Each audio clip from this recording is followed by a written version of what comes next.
Good morning. Happy Sunday. Don't think I'm going to make it to South Mountain today, but I already made contact with a station in Croatia.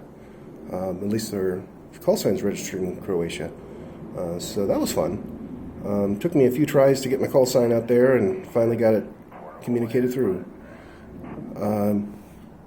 This is a little range of emotions in the handy-talkie buying addiction process. I've got the Yaesu VX6R here on the left. It's got a little diamond stubby on there. I find very few stubby antennas are really that acceptable on SWR for their advertised transmit frequencies, ranges. This one is the closest I've found, and it's still not perfect. I don't think that's possible with this kind of design. It's basically a spring loaded in a rubber tube. But this one doesn't at least appear to be able to fry my radio, which is good for this Yaesu. I wouldn't want to fry, $250 worth of radio. The one in the middle, you might recognize. It's the Baofeng UV17R. It's not perfect. Let's just say it makes a great monoband UHF programmed radio, left in locked state. I don't even know if I can unlock this one. I haven't looked into it. But yeah, I only set up the UHF channels. It's got 999 or 1,000 channels, so I've got a lot of scanner frequencies set with duplex turned off. And the good part of it is I get to put this neat little signal stick here. It's a monoband 440 signal stick, so it's very low profile. It's a little large, but it fits in the hand well, and it still fits in my pocket, so that's good. And then lastly, on the right is a TID Radio 3rd generation TDH8.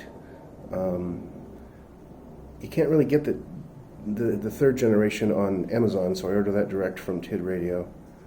It works wonderfully.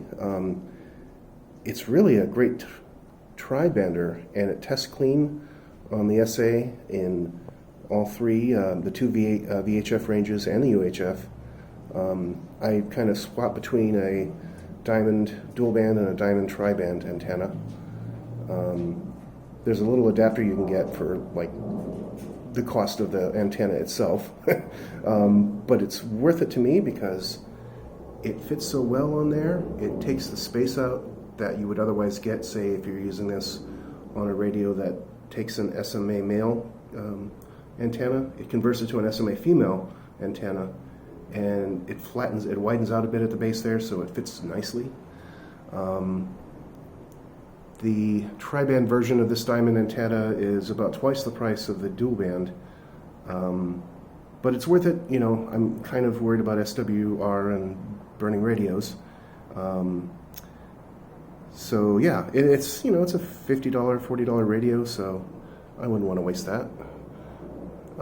So I may carry this longer one in a backpack and put the shorter tri-band on there. You don't really get the reach of this antenna with the tri-band for the other two bands, so I tend to like using this one. But for carry, I'll either put the stock rubber ducky on it in my pocket, or it's a little bit bigger. Let me see if I can do this. Show you the differences here. They're pretty much comparable as far as carry. They've got some girth to them, but they feel nice when you're holding it. This Yaesu is very nice. The battery life is not as well as, say, the TID radio. This thing I've left on scanning overnight and lost 1 bar on the power. The batteries are great on these.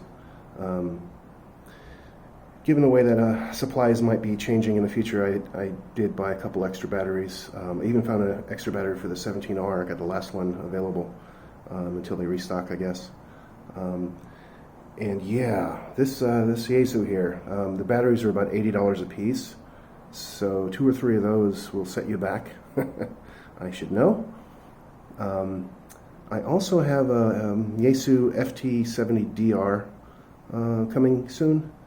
Going to get into the C4FM side. I've tried my hand at DMR radios, and I've been frustrated, and many returns to Amazon later.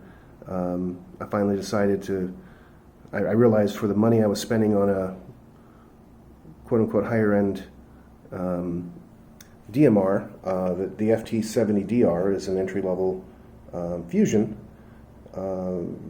radio. You have to connect to a repeater to really utilize it well, or other Yaesu users over simplex.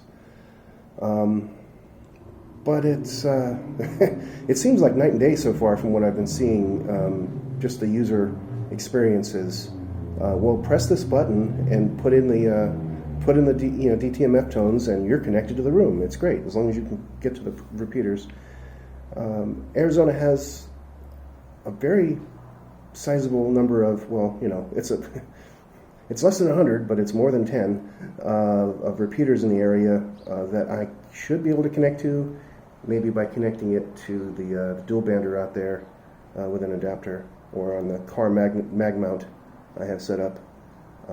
Either way, I'll be able to get to a YSF or WiresX repeater very easily, even on 5 watts. So until the day I can afford a mobile rig that supports it, or the FT1 Optima would be nice. Whenever I have $1,800 burning a hole in my pocket, I'll definitely get one of those. But until then, speaking of HF bands, which I wasn't, but I brought up the FT1 Optima. You've already seen that. That's the CBL 561, and the dipole up there. I try to keep out of view. I'm more worried about neighbors thinking, their skin cancer or their TV reception is my fault. I hope it's not. No.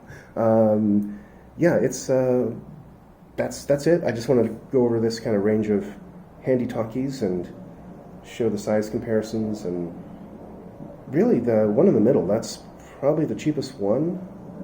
It's about on par in terms of cost as a GT5R, which is their FCC compliant, so-called, and so far my tests have shown it to be the case. Same with the Bofang Minis, those little new Minis. They test clean, and they have they have lots of storage, memory channel storage, and I'll lose it. I've lost one in a backpack once. It was very difficult to find in there. They're really portable. Not pictured out here, obviously. But yeah, and this tinfoil and aluminum tape ground plane I use for the 10 meters when I'm on vertical at home. Gets the job done. Makes the VNA, the Nano VNA happy. So I'm kind of restricted as far as where I can place these, so it doesn't get very good reach. Mostly reaching the East Valley, and longer reaches. Say, I think I've met a few stations in Arkansas, North Carolina, Michigan, New Jersey, perhaps, but no California, no Washington State, because I'm east facing. So I think the apartment complex building gets in the way. And anyway, I'm kind of running on here now. I just wanted to show a little example of,